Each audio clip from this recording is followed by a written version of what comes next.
Dear students, experimental design के course में हम 3 लेवल फैक्टोरियल डिज़ाइन स्टडी कर रहे हैं। इस मॉड्यूल में हम देखेंगे कि 3 लेवल फैक्टोरियल डिज़ाइन को फ्रैक्शंस में कैसे चेंज किया जा सकता है।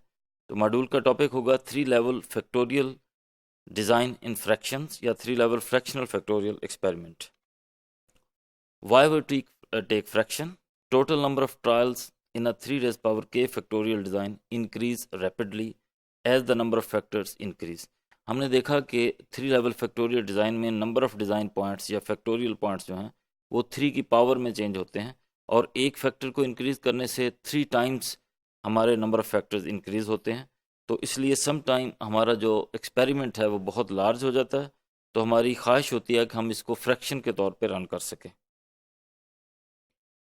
We can run 1/3 fraction, 1/27th fraction, etc.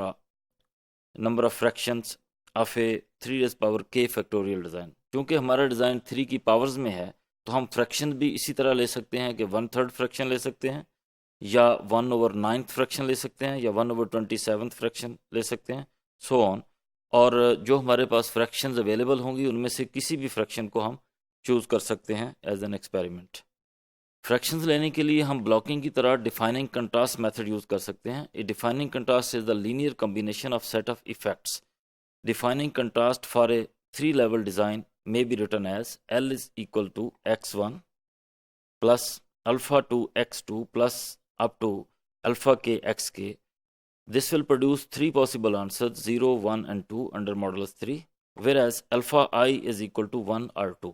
First letter के साथ हम चूंकि पावर अदर देन 1 नहीं लेते तो इसलिए हमने यहाँ अल्फ़ा को ऐड नहीं किया, बाकी सारे एक्सप्रेशन के साथ अल्फ़ा अवेलेबल है।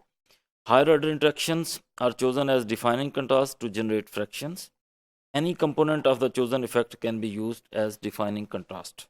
Alias structure, we use I to represent the defining contrast. Each main fact has 2 aliases obtained by multiplying it with I or I square. Components of any interaction also has 2 aliases obtained by multiplying it with I and I square modulus 3. तो alias structures mean के defining contrast जो हमने लिए हैं उनके अलावा कौन कौन से और इफ़ेक्ट्स हैं जो कन्फाउंड हो रहे हैं और उनकी बेसिस पे हमारे कौन कौन से इफ़ेक्ट्स दूसरे इफ़ेक्ट के साथ आपस में कन्फाउंड हो रहे हैं। तो एक तो इफ़ेक्ट्स ब्लॉक्स के साथ कन्फाउंड हो रहे हैं, दूसरे इफ़ेक्ट्स आपस में कन्फाउंड हो रहे हैं, तो उनकी जो आपस में कन्फाउंडिंग स्ट्रक्चर है उसको हम एलियस स्ट्रक्चर कहते हैं।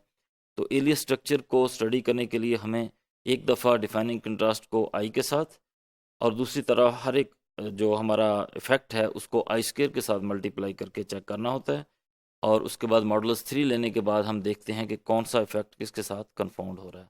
तो इस मॉड्यूल में हमने देखा कि किस तरह एक 3 लेवल फुल फैक्टोरियल को हम फ्रैक्शन में डिवाइड कर सकते हैं और फ्रैक्शन ब्लॉकिंग से इस लिहाज से मुख्तलिफ होगी कि हम डिज़ाइन की सिर्फ फ्रैक्शन ही रन करेंगे, जबकि ब्लॉकिंग में हम पूरा डिज़ाइन पूरा एक्सपेरिमेंट रन करते हैं बट इन पार्ट्स रन करते हैं। यहाँ हम जस्ट एक फ्रैक्शन को चूज़ करेंगे और उसी को रन करेंगे।